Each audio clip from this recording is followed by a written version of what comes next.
কয়েক মাস আগে Indian express একটি বড় লেখা ছাপিয়েছিল প্রবীণ সাংবাদিক সুশীলা রামস্বামীর। সেখানে সুশীলা রামস্বামী লেখেন যে আমাদের মনে রাখতে হবে, universities are not industries, teachers are not tools, students are not clients, informations are not knowledge.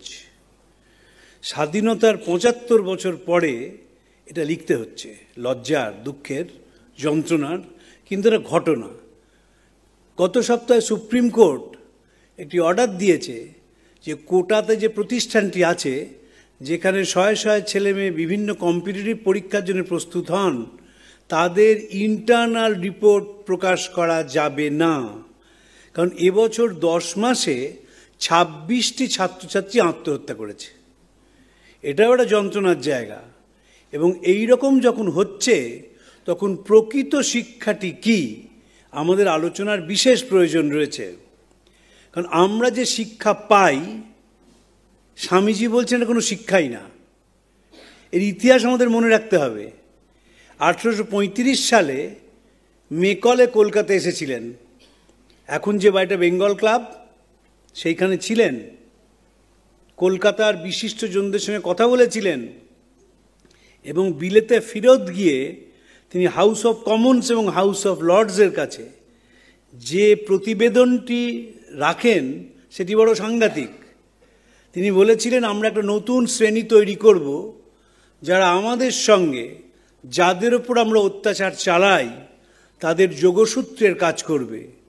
তারা দেখতে হবে ভারতীয়দের মতন, কিন্তু চিন্তায়, চেতনায়, কথায়, বার্তায় হবে ইংরেজ।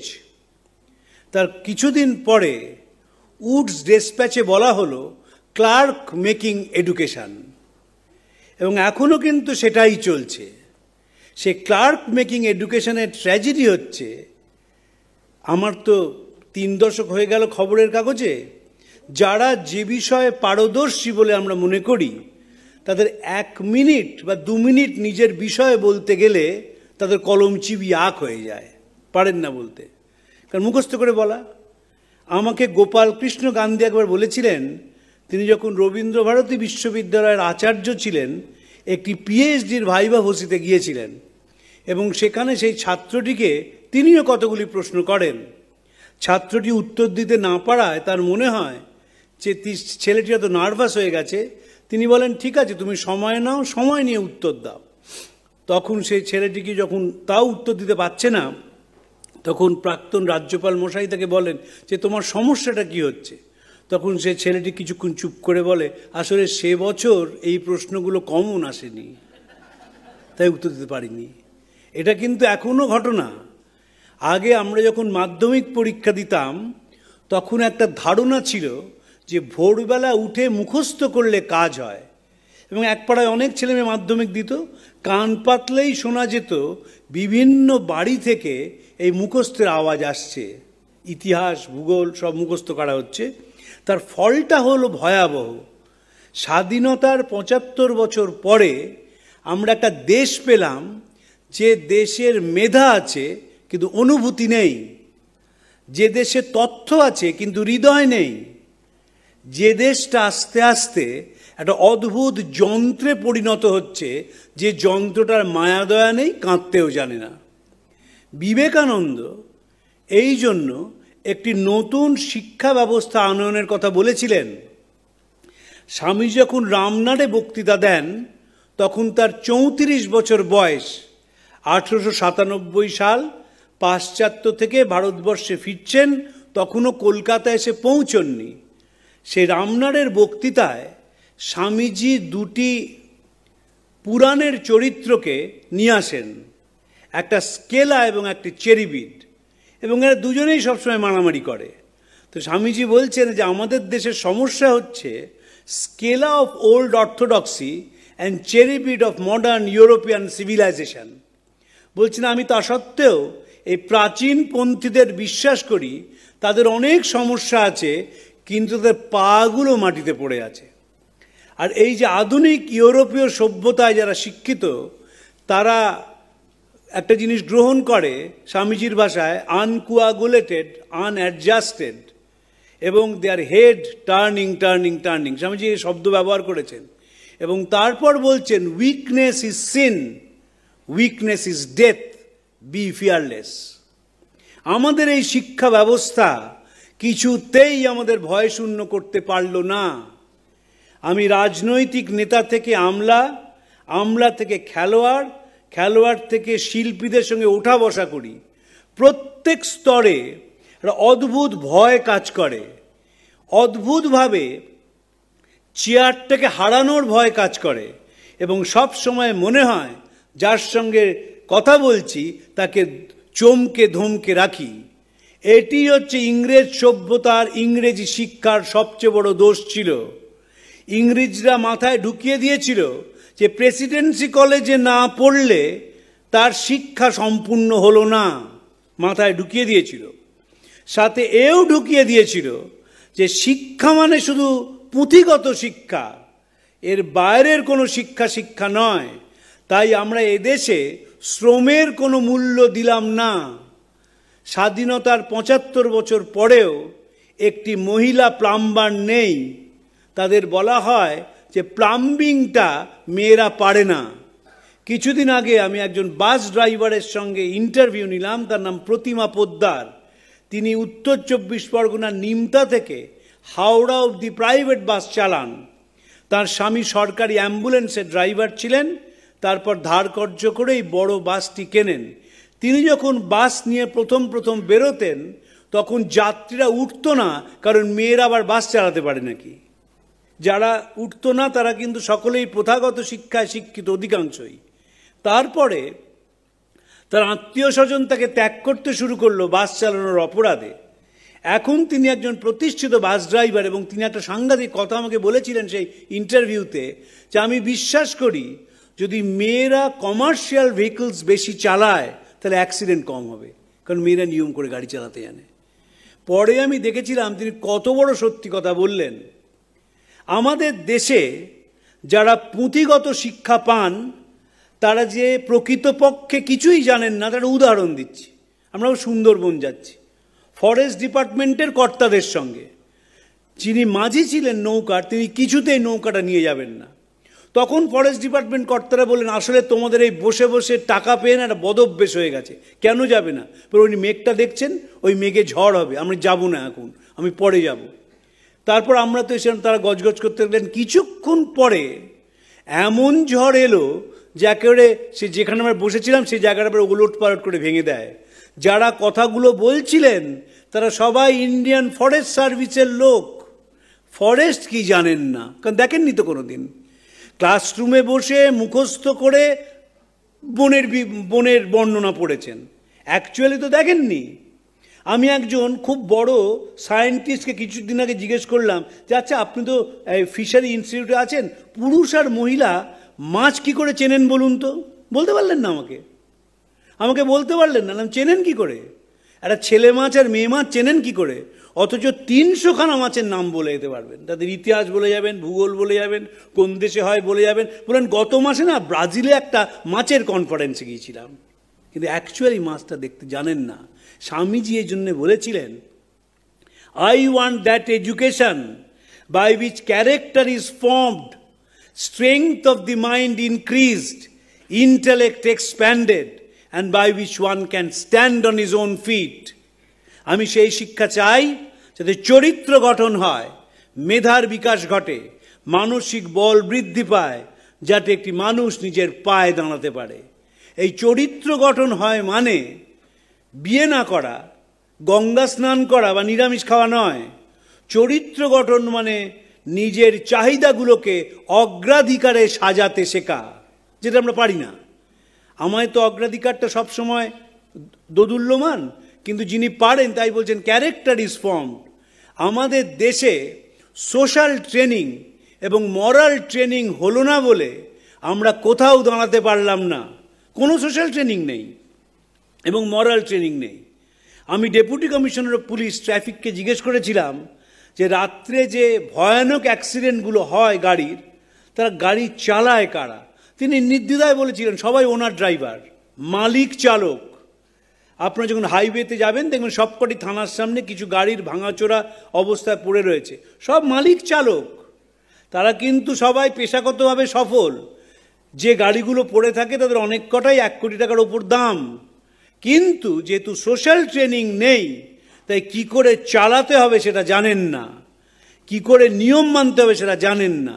আর যেহেতু মরাল ট্রেনিং নেই তাই কোনো স্তরে মানুষের জন্যে কাঁদতে শেখেন না। যে শিক্ষা স্বামীজি বলছেন, যে শিক্ষা জনমুখী নয়, যে শিক্ষা মানুষের কথা ভাবতে শেখায় না, সেটা শিক্ষা নয়। স্বামীজির শিষ্য শরৎচন্দ্র চক্রবর্তী, তিনি প্রচুর প্রাইভেট টিউশন করতেন। স্বামীজি বলেছিলেন প্রাইভেট টিউশন ছেড়ে দে, বেশি দিন পড়াতে পড়াতে মাথাটা নষ্ট হয়ে যায়, আমেরিকায় চলে যা, বেনারসি শাড়ি বিক্রি কর। সালটা 1898। ওখানের মেয়েরা গাউন পরবে, আমি রেকমেন্ডেশন দিয়ে দেবো। হুগলির কিছু মুসলমান তার ওখানে কুলো ঝাঁটা বিক্রি করছে, তুইও আমেরিকায় গিয়ে তোর এই বেনারসি শাড়ি বিক্রি কর, দেখবি অনেক উপার্জন করতে পারবি। স্বামীজি নানা স্তরে ব্যবসার কথা বলেছেন। যখন প্রথমবার বিদেশ যাচ্ছেন তখন জামশেদজি টাটার সঙ্গে তার পরিচয় হয়, এবং পরিচয় হওয়ার সময় তিনি তাকে বলেন যে শুধুমাত্র ইস্পাত আমদানি করলে হবে না, এমন একটি প্রতিষ্ঠান করতে হবে যাতে আমাদের দেশের ছেলেমেয়েরা রিসার্চ করতে পারে, গবেষণা করতে পারে।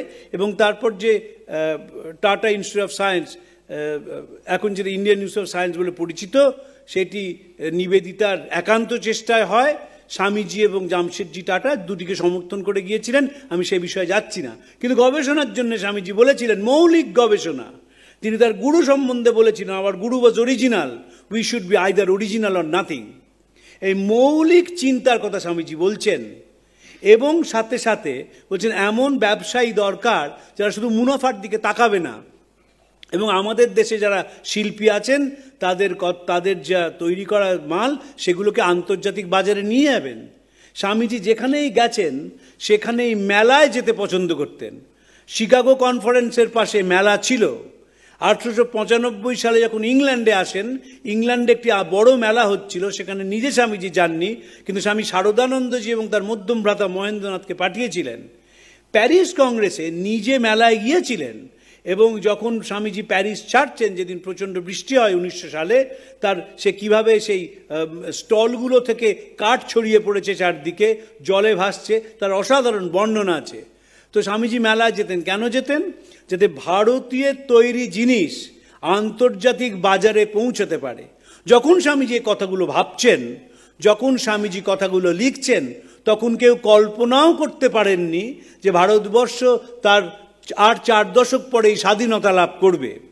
এবং স্বামীজি বলেছিলেন, স্বামীজিকে কলকাতায় সম্বর্ধনা দেওয়া হয় 28শে ফেব্রুয়ারি, তার পরের দিন সোয়াবাজার ফুটবল ক্লাবে থেকে সম্বর্ধনা দেওয়া হয়েছিল।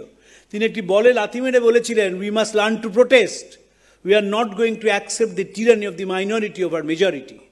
এই যে নতুন দেশ হবে, তার নতুন আইন কানুন হবে, স্বামীজি সেটি বিশ্বাস করতেন।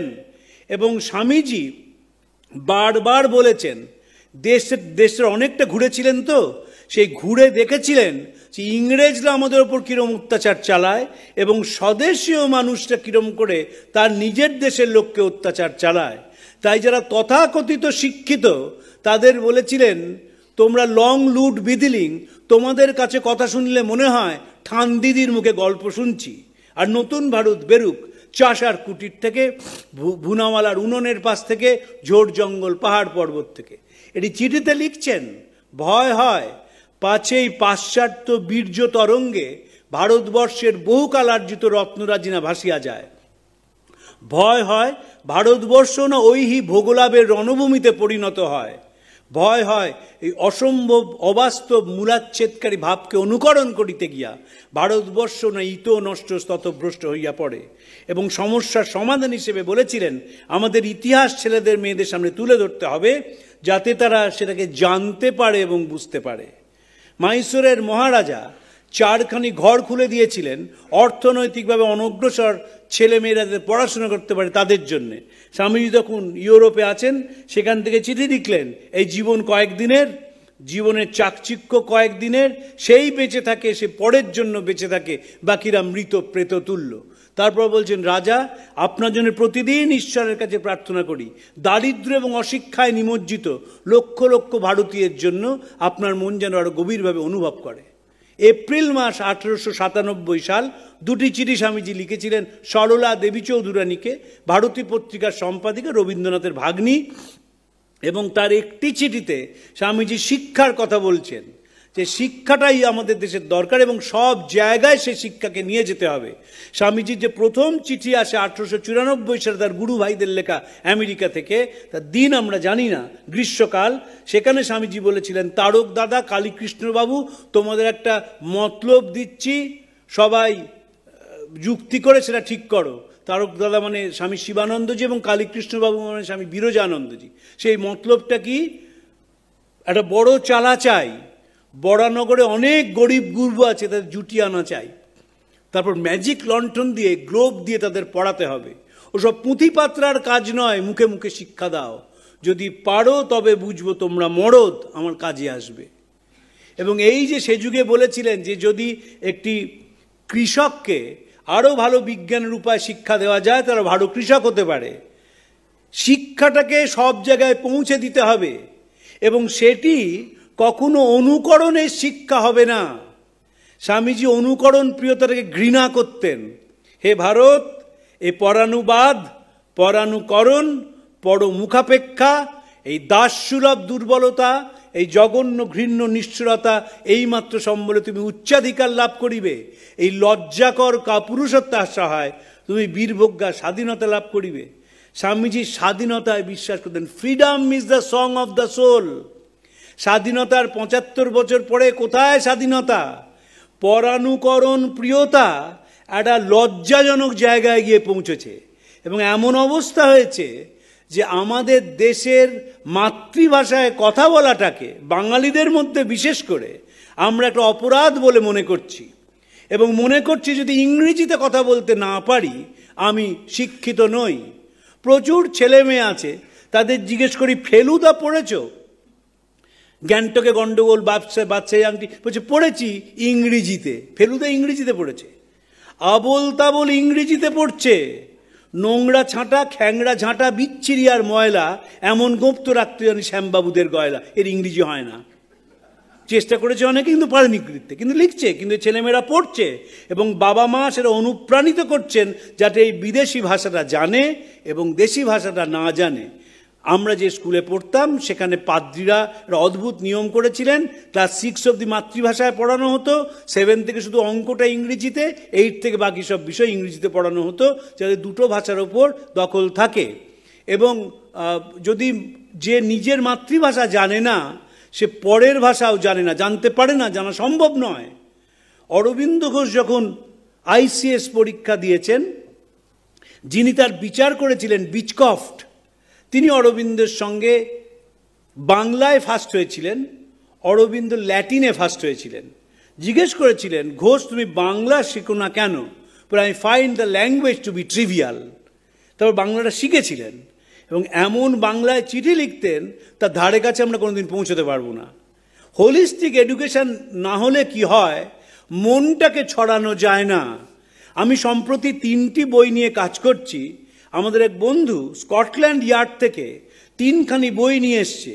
একটি ভূপেন্দ্রনাথ দত্তের স্বামী বিবেকানন্দ দ্য সোশ্যালিস্ট, 1927 সালে ইংরেজ সরকার ব্যান করে দিয়েছিল।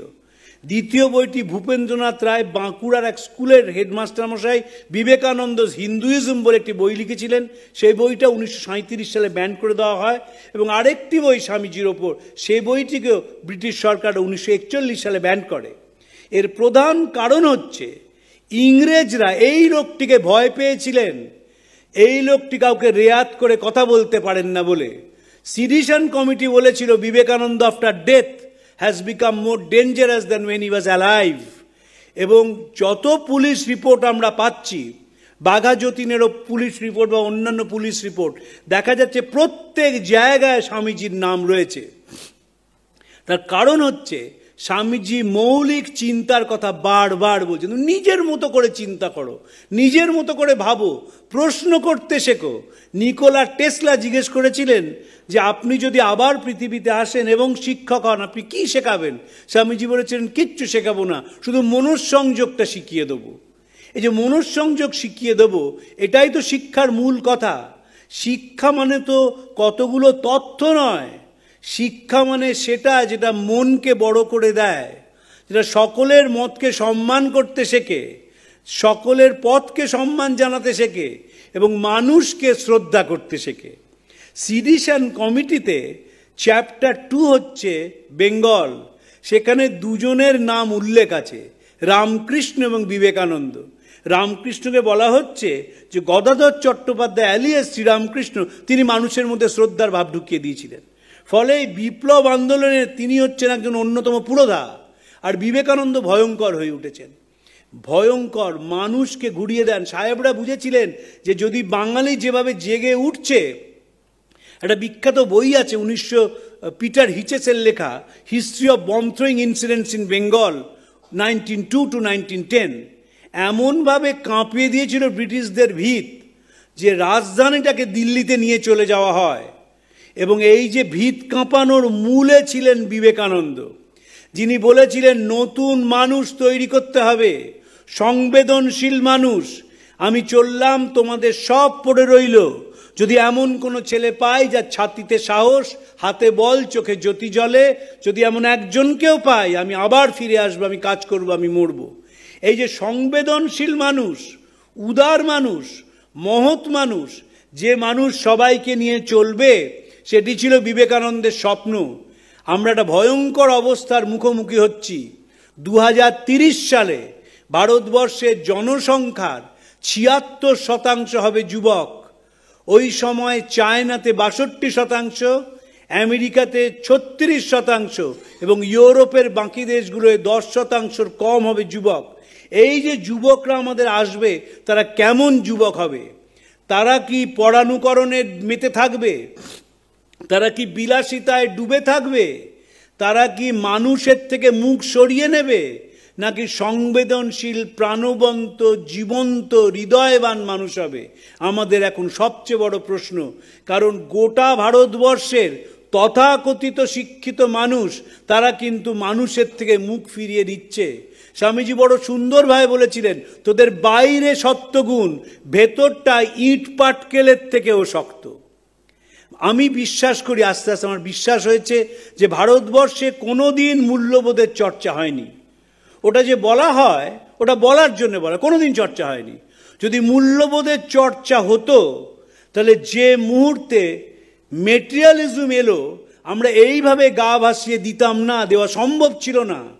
আমরা দরিদ্র দেশ ছিলাম বলে হাতে কিছু পেতাম না। ধরুন, যে বাচ্চারা 5 মাইল বা 6 মাইল হেঁটে স্কুলে যায় এবং আসে, সে বাকি সময়টা কি করবে? সে কিচ্ছু করতে পারতো না, হাতে তো কিছু নেই, পরাধীন ভারত। তারপর দেশ স্বাধীন হওয়ার পরও দারিদ্র ছিল নিত্যসঙ্গী।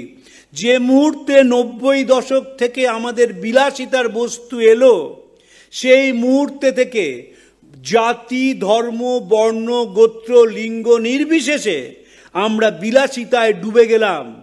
পকেটে মোবাইল রাখতে শুরু করলাম, সেখানে খাওয়া আপেল না দেখালে আমার জাত থাকে না।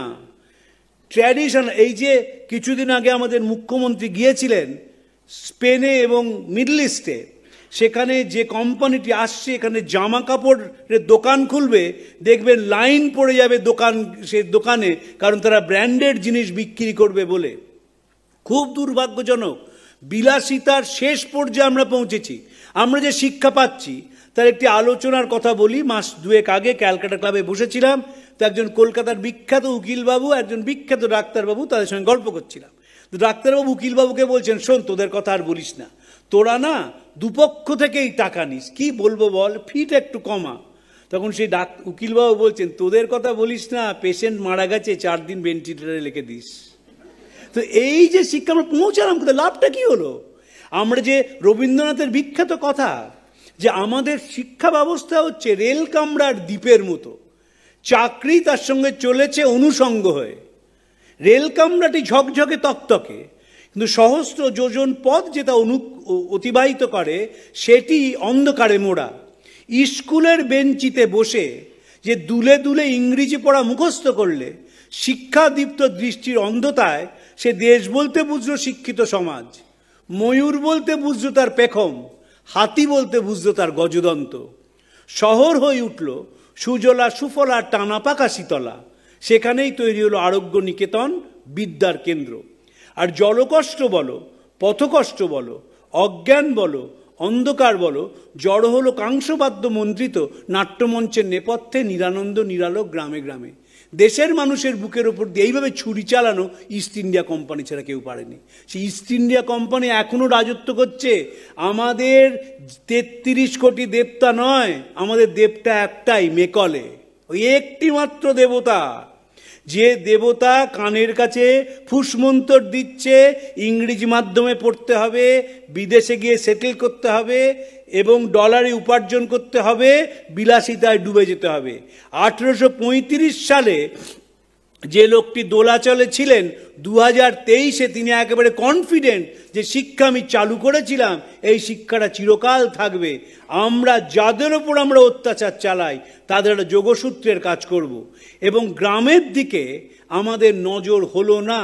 স্বামীজি বারবার বলছেন পৃথিবীর সমগ্র ধনরাজি যদি একটি গ্রামের ওপর উজাড় করে দেওয়া যায়, আর গ্রামের মানুষগুলো যদি মানুষ না হয়, তাহলে সে দেশের কোনো উন্নতি হয় না। মানুষ তো আমরা করতে চাইলাম না। আমরা ছোট বয়স থেকে একটি বাচ্চাকে নায়ের মধ্যে দিয়ে বড় করলাম। তাকে বললাম তুমি মিশবে না, তুমি রোদে পুড়বে না, তুমি জলে ভিজবে না। এই নায়ের সমষ্টি যে বাচ্চাটি বড় হলো, সে বাচ্চাটি বড় শুধু বয়সেই বড় হলো, এমনিতে বড় হলো না। সঞ্জীব চ্যাটার্জির একটি অসাধারণ লেখা আছে। 95 বছরের বৃদ্ধ বাবা তার 77 বছরের ছেলের সম্বন্ধে বলছেন যে আমার পৃথিবীর ছেড়ে যেতে কোনো দোষ, কোনো দুঃখ নেই, শুধু খোকাটার কি হবে তাই ভাবি। আমরা খোকাটার বাইরে বেরোতে পারলাম না। আমরা যেখানেই যাই, যত উচ্চ পদেই থাকি, যত মোটা মায়নাই পাই, যত দামি গাড়ি চড়ি, 37 তলা বাড়ি, 37 তলায় 2500 স্কোয়ার ফিটের ফ্ল্যাটে থাকি, আমরা খোকা। কারণ আমরা ভয়টাকে কাটাতে পারলাম না। বিবেকানন্দ বারবার বলছেন weakness is death, weakness is sin. ওর থেকে বেরিয়ে এসো। এবং কিভাবে ভয়শূন্য হবে? স্বামীজি জন অরণ্যে হারিয়ে যাওয়ার কথা বলেছেন, মানুষকে আপন করে নেওয়ার কথা বলেছেন, মানুষের চোখের জল মোছানোর কথা বলেছেন। তাই রাজাকে চিঠিতে লিখেছিলেন, this life is short, the vanities of the world are all transient, but they alone live who live for others, the rest are more dead than alive. Holistic education কেন দরকার? পরের যন্ত্রণাকে অনুভব করতে হবে, পরের কষ্টকে বুঝতে হবে, পরের দুঃখকে নিজের মধ্যে ধারণ করতে হবে এবং নিজের ক্ষমতা অনুযায়ী যদি চোখের জল মোছানো না যায়, তাহলে সব কিছু বৃথা হয়ে যায়, তাহলে শিক্ষাটা ব্যর্থ হয়ে যায়। শিক্ষা মানে ঝকঝকে তকতকে মার্কশিট নয়, শিক্ষা মানে বড় প্রতিষ্ঠান নয়, শিক্ষা মানে এমন একটা অন্তরের অনুভূতি যে মানুষকে সম্মান এবং শ্রদ্ধা করতে শেখায়। এবং সেইটি বর্তমান যুগের সবচেয়ে বেশি প্রয়োজন। হিংসা আমাদের ভেতরে রাজত্ব করছে এবং নতুন নতুনভাবে আমরা হিংসার রূপ দেখতে পাচ্ছি। ধর্মীয় মানুষকে হিংসা, অন্য জাতের মানুষকে হিংসা, গ্লোবালি, শুধু এদেশে নয়। আমি 2টি খবরের কাগজ প্রত্যেক দিন খুব মন দিয়ে পড়ি, একটা নিউ ইয়র্ক টাইমস, একটা ওয়াশিংটন পোস্ট, এবং সেখানেও দেখতে পাচ্ছি প্রতিদিন ভায়োলেন্স বাড়ছে, প্রতিদিন হেট্রেড বাড়ছে, প্রতিদিন ডিসরেসপেক্ট বাড়ছে, প্রতিদিন মানুষকে পণ্য হিসেবে ব্যবহার করা হচ্ছে। বাঁচতে গেলে রামকৃষ্ণ বিবেকানন্দ ছাড়া কোনো পথ নেই। আসতেই হবে, মিশতেই হবে, আপন করে নিতেই হবে মানুষকে। এবং সকলের মধ্যে যদি নিজেকে আবিষ্কার করা যায়, তাহলে জীবনটা অর্থবহ হয়ে ওঠে, জীবনটা একটা নতুন মাত্রা পায়। এবং সেই মানুষের যন্ত্রণা সেই মানুষের সারা মুখে কখনো যন্ত্রণার ছাপ ফুটে ওঠে না। এটি ঘটনার কথা বলে শেষ করি। একবার আমরা হিমালয়ে যাচ্ছি, প্রত্যেক বছর এক সময় যেতাম, তো আমাদের গাড়িতে একজন সাধু উঠেছেন। সেই সাধুটি বারবার ড্রাইভারকে বলছেন খুব জোরে গাড়ি চালাতে, অসম্ভব জোরে বৃষ্টি পড়ছে। 19-20 হয়ে গেলে গাড়িটা খাদে পড়ে যাবে। এবং আমরা কিছুক্ষণ কথাবার্তার পরে বুঝলাম তাঁরও বাঙালি শরীর। জিজ্ঞেস করলাম যে আপনি মহারাজ এত তাড়াতাড়ি গাড়ি চালাতে বলছেন কেন? বৃষ্টিতে তো যে কোনো সময় চাকা স্লিপ করে যেতে পারে। তখন মহারাজ বলছেন তাঁর যে ছোট্ট আশ্রমটি আছে যোশীমঠের পরে, সেইখানে একটা বাজারে খবর চালু হয়ে গেছে যে প্রতিদিন দুপুরে এলে সেখানে গরম গরম খাবার পাওয়া যায়। তো আজকেও তো লোকে আসবেন, কিন্তু যদি তালাবন্ধ দেখেন তারা ব্যর্থ মনোরথে ফিরে যাবেন।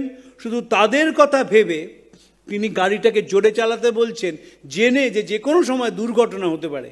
এই যে মানুষের জন্যে কান্না, মানুষের জন্যে ভাবনা, এটি আমাদের আনতেই হবে। স্বামীজির শরীর চলে যাওয়ার 10 দিন আগে একটা কথা বলেছিলেন শিষ্যকে, যখন মানুষের কষ্ট দেখি তখন মনে হয় রেখে দে তোদের ঘণ্টা নাড়া শাঁখ বাজানো, মানুষের জন্য কিছু করি। মানুষের জন্য আমাদের করতেই হবে, নিজেরা বাঁচতে, পরিবারের মানুষদের বাঁচাতে, সমাজ এবং দেশকে বাঁচাতে। পূজনীয় মহারাজকে প্রণাম জানিয়ে আপনাদের নমস্কার জানিয়ে আমার বক্তব্য শেষ করছি।